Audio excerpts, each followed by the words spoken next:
Kakaiba,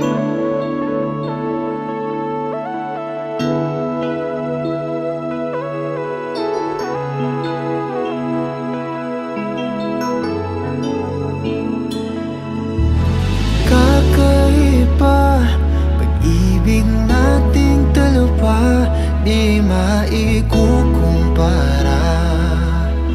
Pagmamahal ng tapat at totoo, pag-ibig ng ikaw at ako.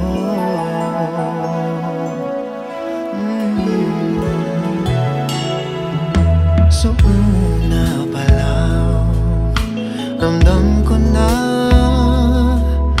ligtas at masaya ang puso pag nariyan ka.